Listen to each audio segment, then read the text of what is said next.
মার্কিন যুক্তরাষ্ট্রের team B নাকি অরিজিনালি বিদ্রোহী গোষ্ঠী? প্রমাণিত হয়েছে যে তারা বিদ্রোহী গোষ্ঠী, তবে সেখানে মার্কিন যুক্তরাষ্ট্র সম্ভবত তাদেরকে সহযোগিতা করেছে। আর আপনারা সকলে জানেন এই মুহূর্তে সিরিয়াতে যা ঘটছে, সেইখানে নতুন একটা বিপ্লব ঘটেছে, অভ্যুত্থান ঘটেছে মাত্র 12 দিনে। প্রায় 51 বছরের যে স্বৈর শাসন ছিল সেটার অবসান ঘটেছে।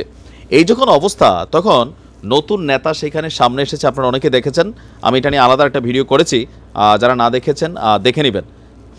তো এর মাঝখানে মার্কিন যুক্তরাষ্ট্রের মধ্যপ্রাচ্য বিষয়ক প্রতিরক্ষা উপসহকারী সচিব ড্যানিয়েল শাপিরো তিনি বলছেন, সিরিয়ার সব পক্ষকে আহ্বান জানিয়েছেন বেসামরিক নাগরিকদের সুরক্ষা নিশ্চিত করতে এবং একটি অন্তর্ভুক্তিমূলক রাজনৈতিক সমাধানের জন্য কাজ করতে।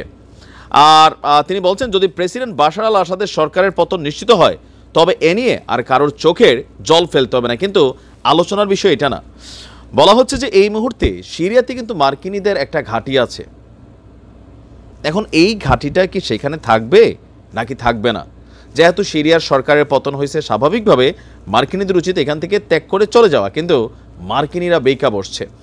শাপিরো বলছেন যে মার্কিন বাহিনী পূর্ব সিরিয়ায় তাদের যে ঘাঁটি রয়েছে সেইখানে তাদের ঘাঁটিটা বজায় রাখবে এবং আইএসআইএসের হুমকির মোকাবেলার জন্য তারা কাজ করবে। আপনি বুঝতে পারছেন, আমাদের যে ভাইরা এই মুহূর্তে সিরিয়ার স্বৈরাচার ফেসিস্টের পতন ঘটিয়েছে, সেখানে কিন্তু পশ্চিমারা মদত করছে, এটা কিন্তু সত্য।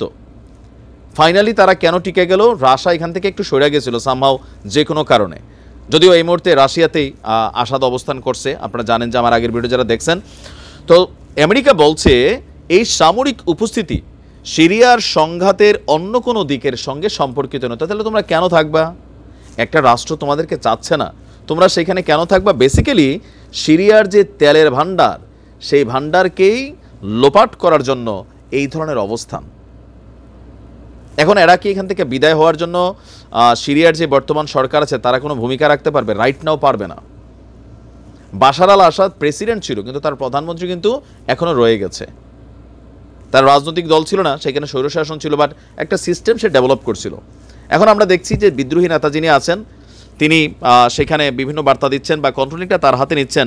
আবার ওদিক দিয়ে দেখেন সীমান্তে ইসরায়েল ঢুকে গেছে, ঢুকছে কি না? ঢুকছে। গোলান মালভূমিকে তারা কন্ট্রোলিংয়ে নিয়ে নিছে, এতদিন যতটুকু পারে নাই এখন পুরোটাই নিয়ে নিছে। আবার সিরিয়াতে এই মুহূর্তে আরেকটা খারাপ যেটা ঘটছে, আমার মনে হয় যে এখানে একটু জোশ রাখা উচিত, জোশে এসে হোশ খোয়া উচিত না। যেমন ধরেন ইরানের যে কনসুলেট ভবন আছে সেটারে কিন্তু ভাঙ্গা চুইরা লুটপাট করে আরেকটা ঘটনা করছে।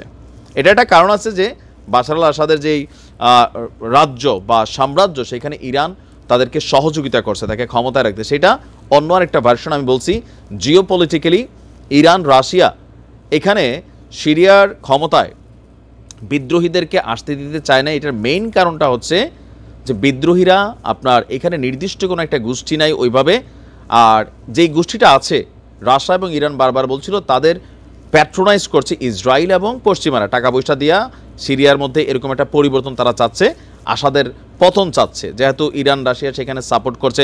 এটা বিশাল বিস্তৃত। তবে আমি বাশার আল আসাদের বিপক্ষে বরাবরই আমার অবস্থান প্রকাশ করেছি। তো এই মুহূর্তে মার্কিন যুক্তরাষ্ট্রের উচিত সুন্দরভাবে তারা তাদের সেনা সেখান থেকে সরিয়ে নেওয়া, কিন্তু সেটা সরাবে না।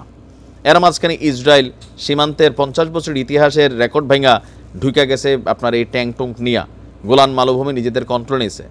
তো বিদ্রোহীদের সাথে এখন কাদের আসলে লড়াই হবে? পরিস্থিতিটা কিছু আজ করতে পারছেন, আস্তে আস্তে বুঝবেন। আমরা চাই বিদ্রোহী যে গোষ্ঠী এখন এই মুহূর্তে ক্ষমতায় আছেন, আপনারা সব কিছুকে কন্ট্রোল করেন। কন্ট্রোল না নিলে এই যে শুরু হয়ে যাবে টেকনিক্যালি খেলা। আর অবশ্যই দৃঢ়কণ্ঠে মার্কিনীদের এই রাষ্ট্র থেকে বের হয়ে যাওয়ার আলটিমেটাম দিতে হবে, নয়তো অনেক কিছু এখানে গুটিবাজি করবে। ভালো থাকুন, আসসালামু আলাইকুম।